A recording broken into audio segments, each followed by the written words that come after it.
Hi guys, and welcome to Brewing e-commerce today. I was really preparing myself for the past few minutes to how is the best way I can introduce Laurence, and the only way I could figure out is we both have something in common.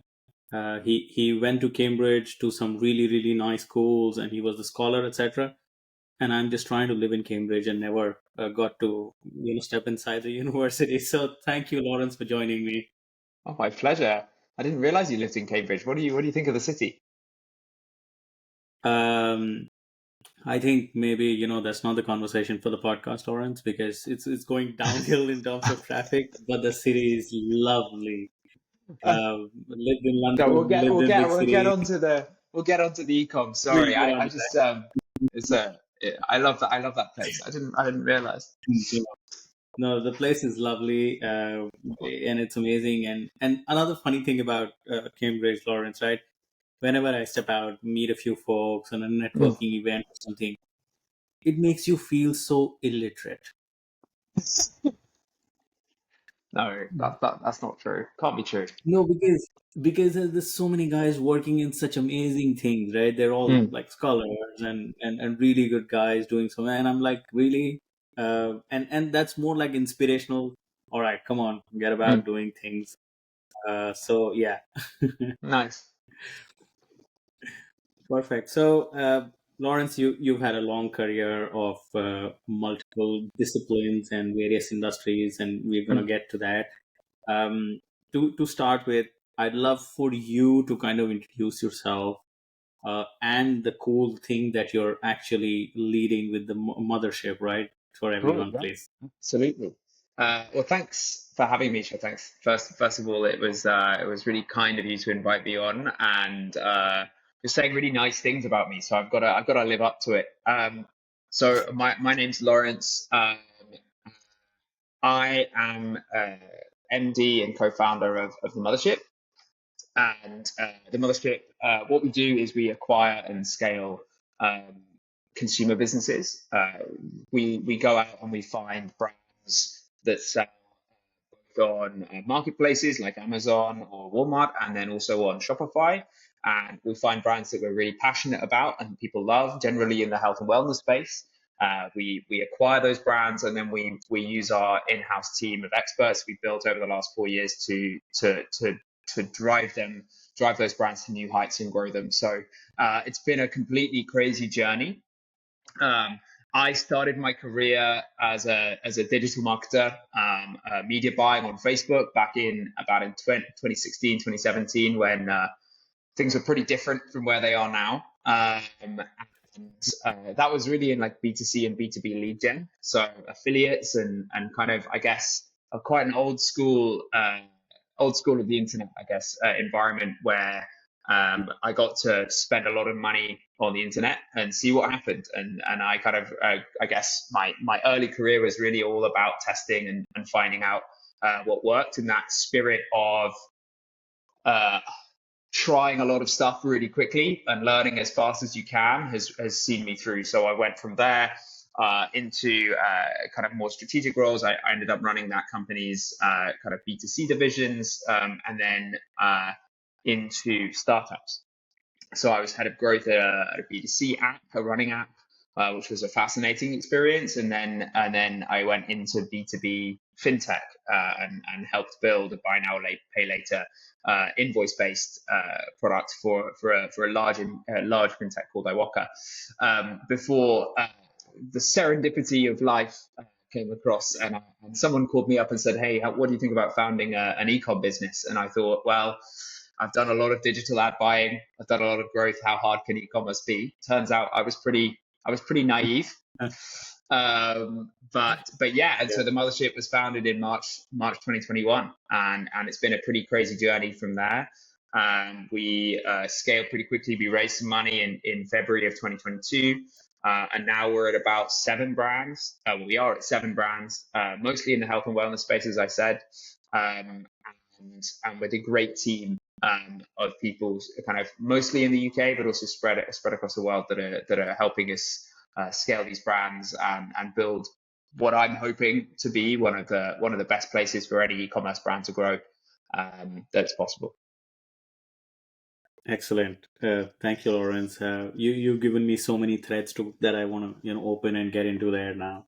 Of course. But I have to say you had me at the word serendipity. I absolutely love that word, and it has such deep meaning in life for such different and very very vast experiences. And funny enough that you mentioned about running ads and bringing traffic. Mm, I have myself burnt close to $1 million in one of the products that we launched in North America for this company I used to work for. And then the CEO just called and said, let's shut down the product in 6 months. And I'm like, why? He's like, yeah, because we doing all this acquisition and there's no conversion, no retention, no engagement and stuff like that. I'm like, that's just how Facebook works. That's just what it is. I'm glad you mentioned there was a different era. Now people, brands, and everybody are more aware. But I can't imagine what you might be going through from an overall ops perspective, because when I talk to founders on a day-to-day basis, they're struggling to run a brand. Trying to run seven, uh, I'm sure that's a different story Yeah, altogether. it's when you really think about it, it's kind of a crazy idea, maybe kind of a dumb idea.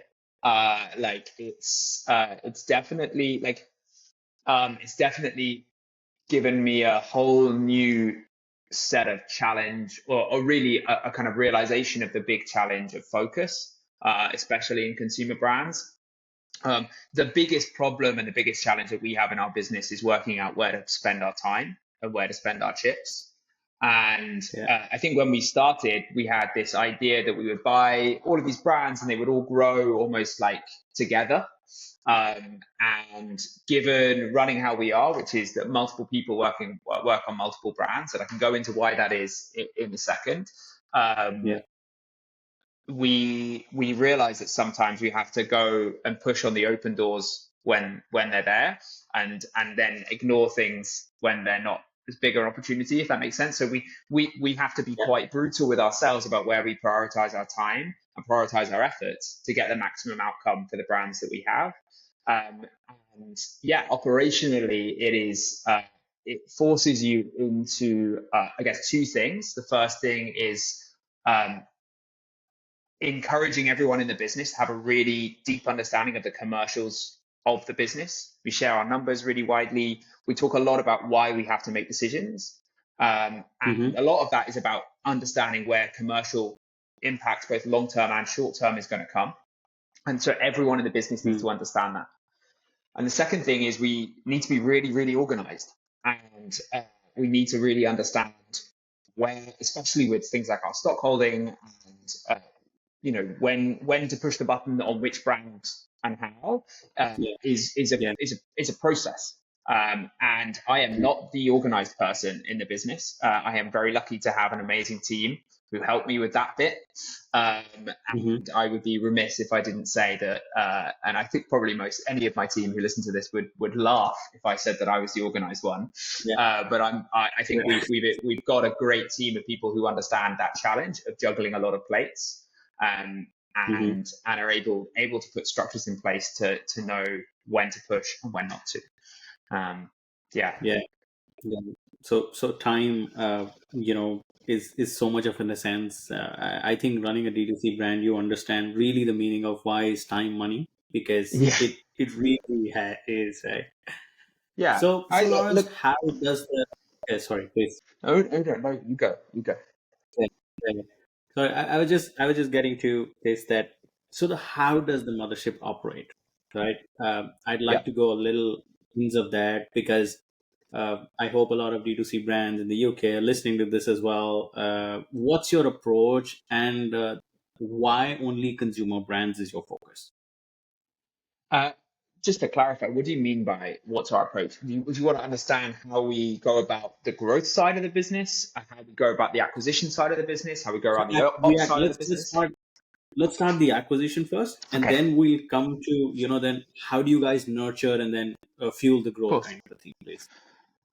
So I guess the reason of like why consumer also links to the acquisition question.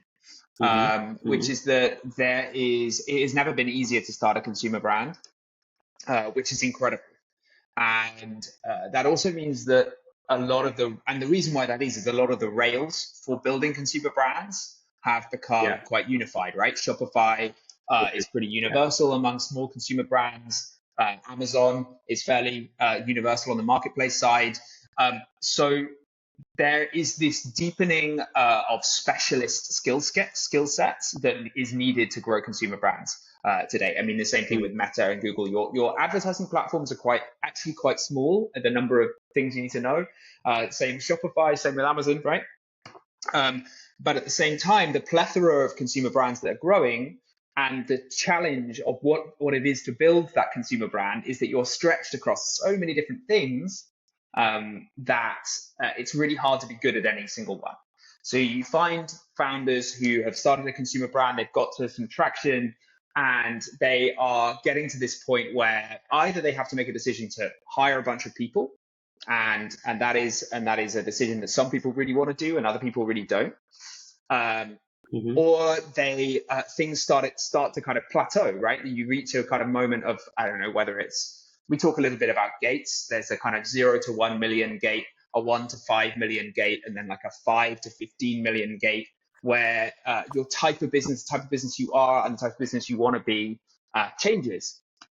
And Mm-hmm. we see this as an opportunity. Um, and the opportunity is that we can develop really specialist skills that we can bring to bear for brands, and we can take a brand that someone has started, they put their so much of their soul into, and they're reaching that point where maybe they just don't feel like they want to, for whatever reason, carry that on, hire a team, scale it, or they've hired the team, but it's not quite working in the way they want to, and we can take that Mm-hmm. brand on and grow it. But there's another side to the problem, which is that, like, fundamentally, the market is so spread that actually there's not very much liquidity available for founders, right? So, like, actually not very Yeah. many people are buying businesses at this kind of 1 to 5 million top line, 1 to 10 million top line range. It's too small for Mm-hmm. strategics and private equity. It's too big for kind of venture or kind of early stage seed and investment. And actually, because it's just a very it's a very small market, and we saw an opportunity to come in and provide liquidity to founders, give founders a life changing amount of money, and then take Mm-hmm. the skills that we had, which we felt were all about that, growing from 5 plus, and bring Mm-hmm. them to bear on brands that we felt were really amazing. And there are so many people making so many great products that Yes, there are. there's so much opportunity, and that comes to kind of our acquisition process, right? So we spend a lot of time talking to founders. We spend a lot of time meeting people and understanding people's products, and also understanding the Mm. challenges of founders. We are, the background of us as a group and our culture as an organization is not ex private equity accountants. We are all operators. We've all been through what it's like to build a business from 0 to 1, to be there at the early stages. We've got our board is full of people who've sold businesses, who understand what it's like to sell a business. And we find that the most important thing we do when we're looking at acquisitions is we find people and founders who we get on with and brands that we love, and then we try and make a deal Yeah. happen. And in terms of that process, that process can take a couple of months if people are ready Mm-hmm. and they feel like it's the right moment for them to exit their brand and take that thing that they love and hand it to someone else, which is always a really scary process. Or it can Totally. Yeah. take years, and we'll build Yes. relationships over 1, 2, 3 years Yeah. that will hopefully bear fruit in the long run. And then we go through kind of obviously a formal legal process to bring those businesses on, and then transition them, and eventually we'll take them over 100%. Excellent. This you put it very nicely. The thought process behind. Um, I have to ask you a very controversial question now, Yeah. Lawrence. Um, a lot of VCs, a lot of guys who build successful businesses, they come back and say that don't try to do something new, right? Because if you're trying to do something new, it's just so hard trying to create a category, trying to go and educate the market, uh, you know, uh, and but just whatever people are buying already, try and do that better. That has a better chances of success. But also saying that in the whole CPG space, um, trying to do that might not give a lot of differentiation to the new brand, right? So founders who are in this space, how do they figure out a balance between them from the operator's perspective that you have? That is a really tough question. Uh, I think I think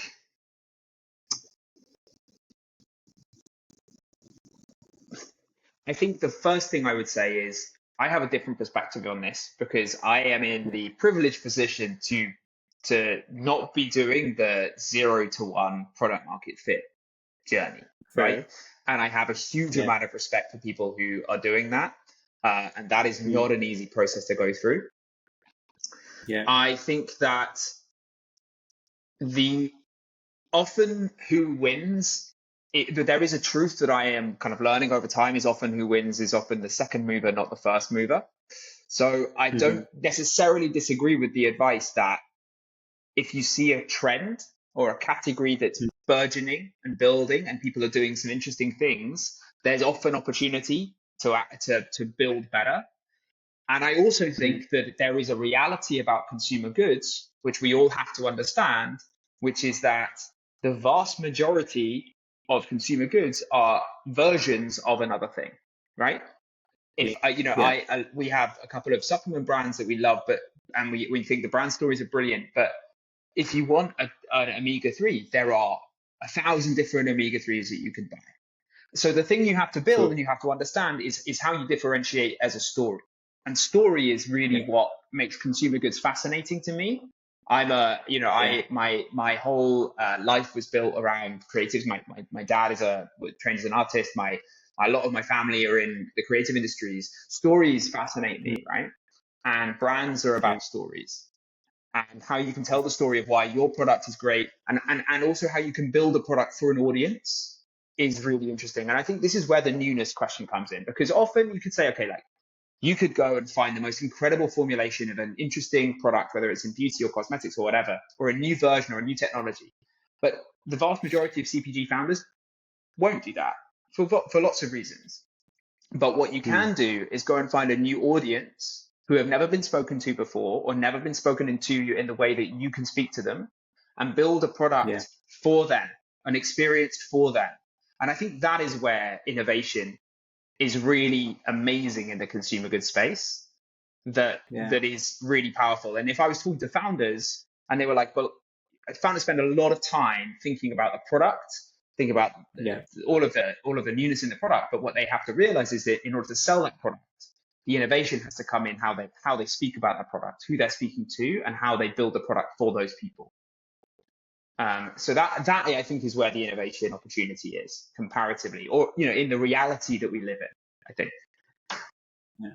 Love it, Lawrence. I think again, one of the most undervalued thing that brands don't understand is selling is about trying to create that emotion, create that bond with the person who's trying to go and buy from Yeah. you, and that story and the narrative really helps there.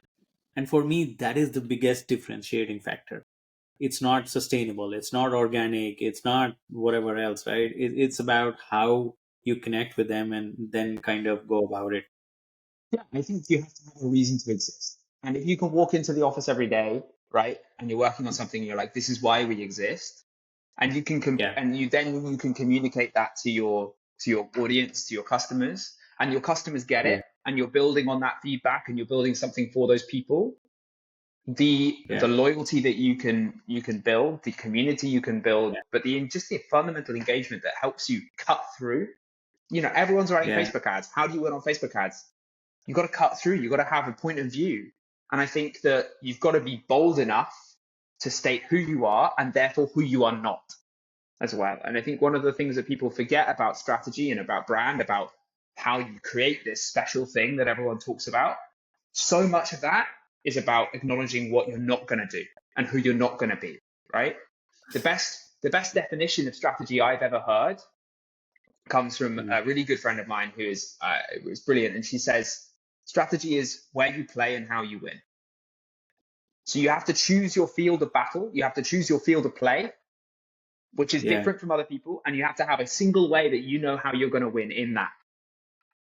And it is a really Excellent. useful way of framing it, right? Because it has Yeah. to acknowledge that you have to shut down some doors to go through and be really confident in the one way you want to go. I think definitely we look for brands who have a real single point of view, who have a clear understanding of what Yeah. they're trying to do and why and how they're going to win, and then we can elevate that, and we see it as our Yeah. opportunity to take that and elevate it and spread it and build it in conjunction with that founder as they transition, and then hopefully onwards as we kind of get our feet under the table and drive the growth that we want to achieve. Yeah. Good stuff. I think that brings a lot of clarity and thoughts of where you're coming from, and I firmly believe I think brands should think about that. Um, let me also take your feedback on. I spoke to some founders of again the beauty and like personal care space, etc. a few weeks back, and I asked them what is the one most important thing that they would focus in the next year for their business, and they are owners, right? And two things they said, Lawrence, that I had really undervalued. The first one, the lady said, you need to now be very, very comfortable in front of the camera, Interesting. Yeah. right? I'm like, okay, I didn't think of it because she said, you are the brand, you're trying to sell it. You don't have that insane amount of Facebook budgets and TikTok budgets, right? So you need to go and sell the story. And I'm like, very impressive. And that was really good. The second one said that we are going to focus majorly on community this year, Mm. right? The whole community angle of why you're buying and how can you go and suggest us to others or maybe do the referrals and stuff like that, right? So when you look at the brands, Lawrence, and when you're looking at the founders or when you're looking to acquire or the growth hacks, what would be your top three tips for them in the next 1 year? Because you know that just spending money on ads is not the way to scale business, right? Uh, Well, I mean, we can come. Let's put a pin in that question because I think that there are some pretty huge brands that might beg to differ if they do it well. Fair. Um, Yeah. but let's come back to the question. The top three tips.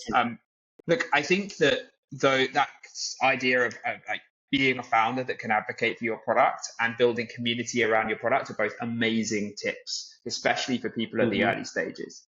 I think we come Mm. in slightly later, Yeah. and so we think about things maybe slightly differently. The first thing is that the top tip I give to anyone ever in consumer goods is about focus. But let me expand on that. Right. So the first Yes, one is please. Yeah. focus on stuff that you're good at.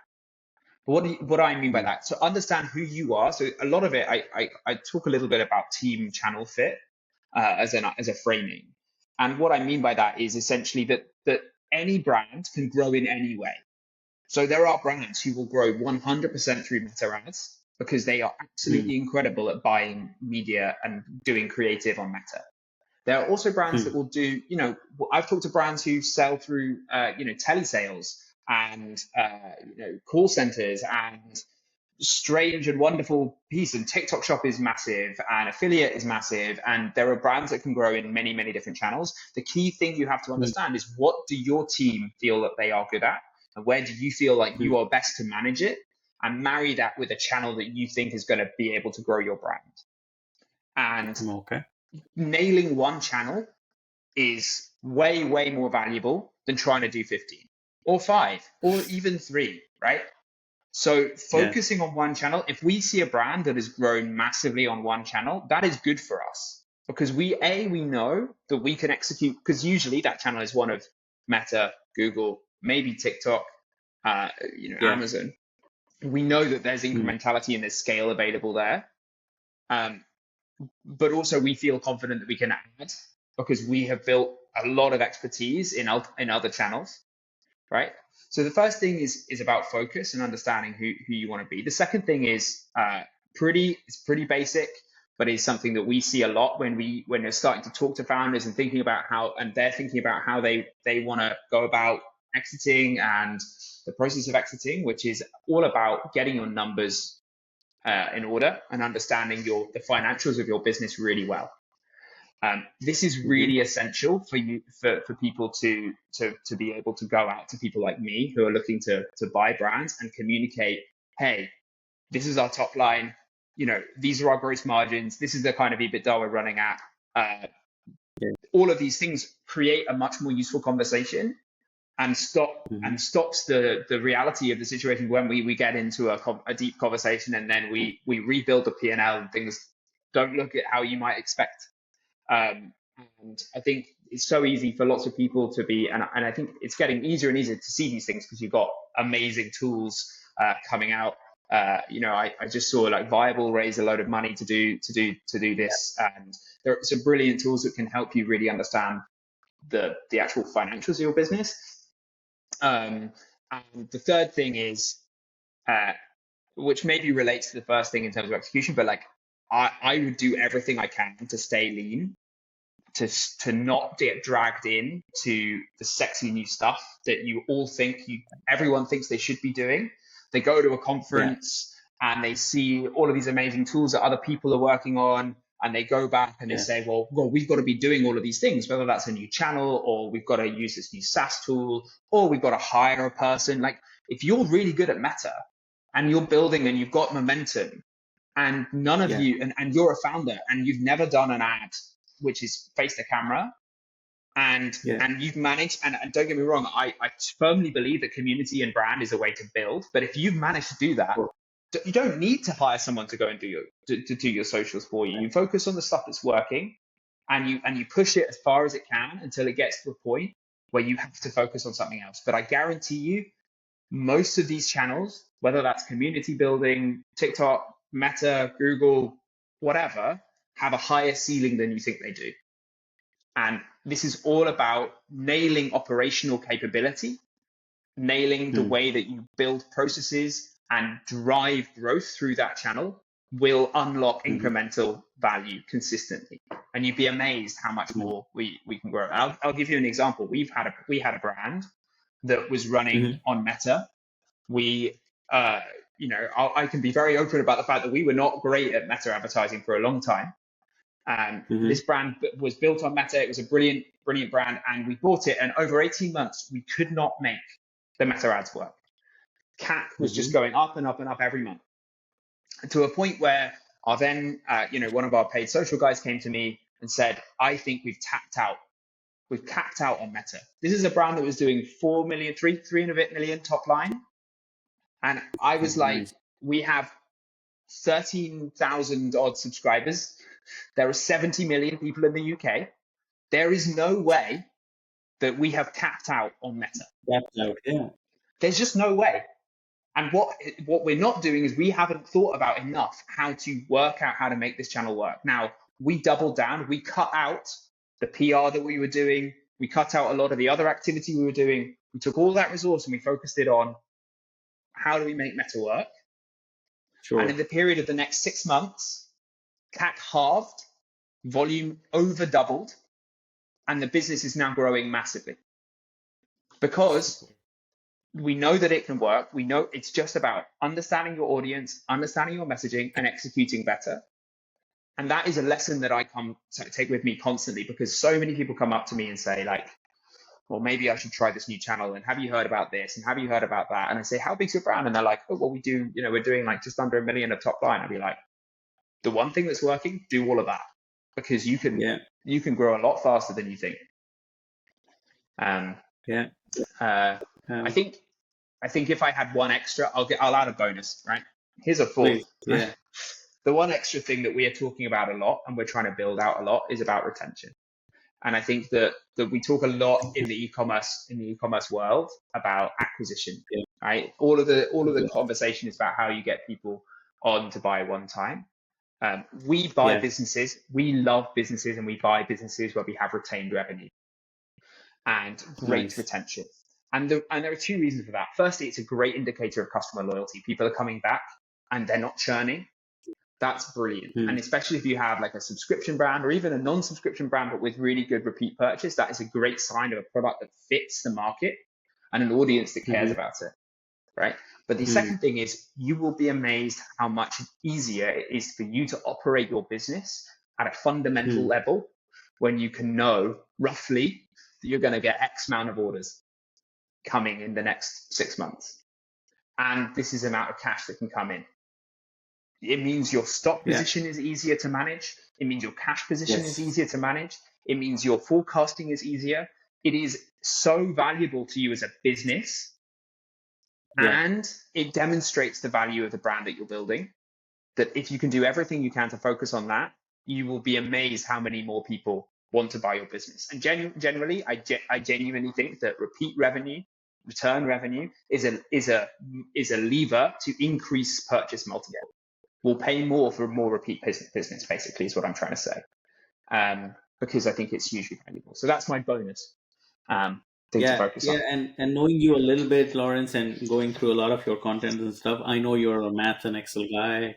You are the numbers guy who's always looking at, it needs to be this. And funny enough, I also remember seeing your post, I think a few months back on as soon as you raise money, then people start doing a lot of crazy things that we shouldn't.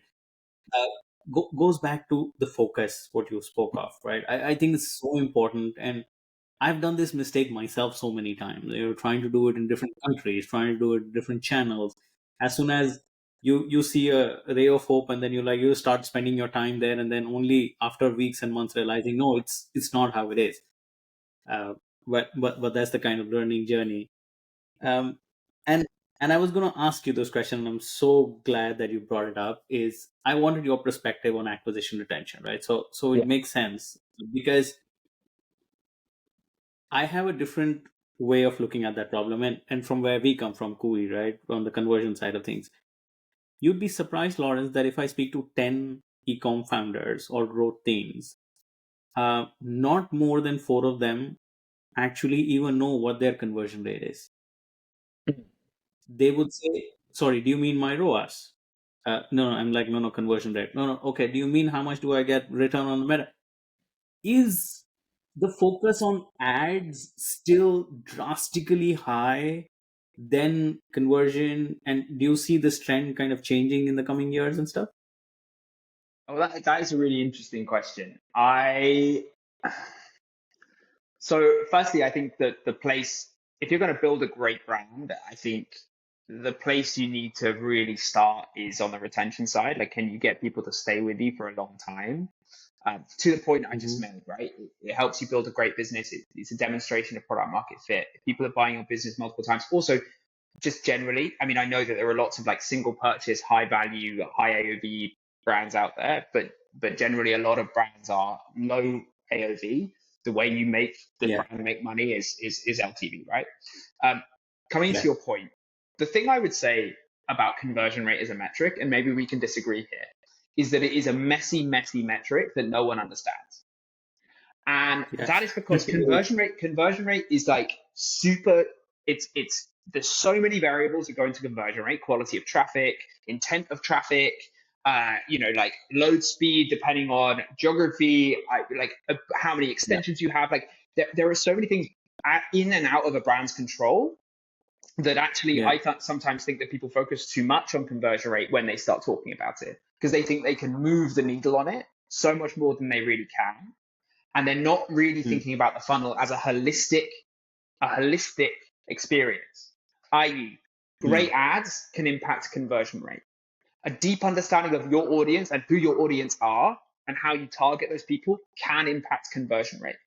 You need to understand what mm, your baseline is for those different things and how you impact the top of the funnel to make sure that that you're driving people to a funnel that makes sense for them. And this is a it's a massive advocacy. I advocate loads for like landing pages and specialist mm, funnels and really clear messaging in your ads that kind of drives intent, right? mm. Um, And I think people see the website as one thing, and the funnel, and Mm. the ads as another thing, and they say, oh, the website's Yeah. broken, conversion rate's going down. You're like, well, you've just changed your traffic mix from 30% Google to 10% Google. Obviously your conversion rate's going to go down, There's right? nothing we're going to So change. Yeah. so you Yeah. need to understand this as a holistic problem. And then when you get to Mm. conversion on the website, the way that we have started to do Mm. it is say, well, look, there is always going to be variability. We're going to be testing at the top of the funnel. We're going to be trying new audiences. We're going to do all of these things. We actually start to measure on net revenue per visitor because it Mm. combines AOV and conversion rate to Mm. make an efficiency metric for your website. Now, basically, what I'm trying to say is Wow. if we make some shit ads, I'm not sure if I'm supposed to swear. Yeah. Sorry. If we make some Yeah. bad Yeah. ads So, that don't drive people, but we've got a website where we can upsell the few people that we're going, like we can yeah. kind of be okay. And that we see our website division as needing to make an efficient funnel, right? An efficient funnel that drives people through and does everything we can to improve conversion, but also drives bundling, pricing, AOV to make sure that our thing is efficient. Because realistically, I don't really care how well my website converts, providing it's above a baseline or at baseline. I care much more about three things: CAC, AOV, and LTV. So sometimes we overcomplicate this stuff. But the question Yeah. is, are you paying less for a customer than they're spending on a kind of contribution margin basis? And are they coming back and Yeah. buying more? That's the core Yeah. of an e-commerce business, right? So does conversion rate matter? Yes. But like realistically, nowhere near as much as those three things. Yeah. That's a long-winded answer. Did it Yeah. make sense? Uh, Laurence, it's just that you put my entire experience in e-commerce summed up in 2 minutes, which I've not been able to understand that well as you explained. So thank you Oh, for I that. appreciate that. Thank you. Yeah. No, because I 100% agree with you. And as somebody in the conversion space, this is what we also try and explain to brands, that you have to look at it from where the traffic is coming. You have to look at the kind of experience you're offering them. You have to sum it up and not just try to assume that customer journeys are just rule based, and then you try to do things and show them something else on ad and show them something completely else on landing page. Everything's going to get screwed with. So uh, that's what we're trying to do as well. But I think the way you put it is amazing, Laurence. No, thank you. I maybe not even want to release this podcast outside, just for me, for going back and checking my notes. How it goes. Yeah. No, perfect. No, this has been amazing, Laurence. I'm loving it. But in the interest of time, I think we have Of two course. more questions, right? Sure. Um, from where you are now, and you are at the 10 to 100 and 100 and beyond kind of a scale of brands, right? What you work with. There's so much buzz around AI going on. Uh, any what are your outlook and any of the interesting use cases that you have been able to use at your side to help and optimize work? Yeah, I have definitely gone relatively deep into the AI rabbit hole. I find it fascinating. I think I am sort of uh, I am convinced that AI can help people and develop hugely more productive businesses. At the moment, we've been trying to do specialist training on AI. We have people come in and help us try and understand how we can make ourselves more productive. We Mm-hmm. use this is a lot in terms of helping us ideate, helping us improve and understand complex questions. We use it sort of like we use ChatGPT quite a lot across the business to help us with loads and loads of small tasks. I won't go into all of them. That this is like a lot. And the other thing is we're using it on the creative side. So we're working quite hard to work out how we can use AI with our design to help our designers or designer to improve maximize the amount of output that she can do, but also on the video side, experimenting with video to try video based creative with AI. So there's Nice. definitely a lot of hacks in terms of just getting more output from the staff that you have. And the same thing goes on the customer experience and customer service side of things, making sure that we've got good understanding of how we can use AI to basically maximize output and solve more tickets. In terms of the wider question, I am unsure. Like the jury's out. Like I don't think I am fundamentally of the belief that this is a technology that's going to, end the world. I'm not really a doomer. I am really interested in how we can use AI to build and like incredibly valuable and life-changing technologies that can change specific parts of the world. But I am also pretty sure that it's nowhere near as advanced as we think it is. Not because True. it's not incredible in what it can do, but actually in terms of the reasoning capability to actually then act in the real world. I don't think Yeah. the agent part of AI is as strong as it needs to be to really go and, do my tax return for me or whatever. Like it's not quite at Mm. that level. Yeah. I mean, I'm happy to kind of debate it, but that is at Yeah. least what I'm observing, and the amount of compute that it's going to take for foundational models to get there is pretty crazy. That's And really I'm sort insane. of the jury's out on how much money people are going to be willing to burn to get there, and how Yeah. much pain they're going to be Yeah. willing to take. So who knows? Yeah. Yeah. Well, interesting, right? It's helping us today. There's a bright Yeah, future to look at it, yeah, but at what cost? It remains a question mark for all of us yeah, to see how it goes. yeah. Right. And the last question, Lawrence, brace yourself. This is the toughest one. Um, you have to share something with everybody watching, something that you've never shared with anyone else, a secret about you, or some funny incident or something like that, because we want to make everybody watching Brewing e-commerce feel a little special as well. So there you go, on the spot right now. Oh my goodness! What is a thing I've never shared? Um, Well, I'll share something that not many people know about me. I have shared, but Okay. not in public really. My dad is 90. My dad turned 92 last week. Oh So wow, I that's have amazing. a, and so I was brought up by a guy who was born in 1932, and that has impacted my experience a lot. And I have it's been something that's really changed. Like I think I have like a strange intergenerational understanding of how my life should be. um, I am definitely someone who doesn't like putting the heating on and always puts a jumper on instead. And I'm quite frugal in that sense, a kind of post-war baby. But also, Mhm. I grew up with someone who I could learn about, what the war was like, what the 60s were like from the horse's mouth, and I think that's given me maybe a different perspective than a lot of people in my generation about where we are as a society, and I guess what we need to value in life. So very grateful for that experience, but it's definitely unique. Um, and if anyone wants to And hear no, more, then DM me and I can tell yeah, you more what it's like. yeah. But again, not comes as doesn't come as a surprise that the amount of work and the amount of efficiency that you're able to generate in the mothership is, I'm sure a lot of credits comes from all the upbringing and all the learnings that you've had, For and sure. what you're trying to do is commendable. And I've heard just good things about you from the industry as well. So thank you so much, Laurence, for your time. I thoroughly enjoyed, and one of the few podcasts that I've done where I'm kind of speechless. Where I'm like, hey, this is what I'm doing wrong, and I need to go and correct myself. I So thank appreciate you that. for that. Thank you so much for having me. Yes, and looking forward to chatting with you again soon, Laurence. All the 100%. best with all the brands, and talk to you soon. Thanks. Thank you.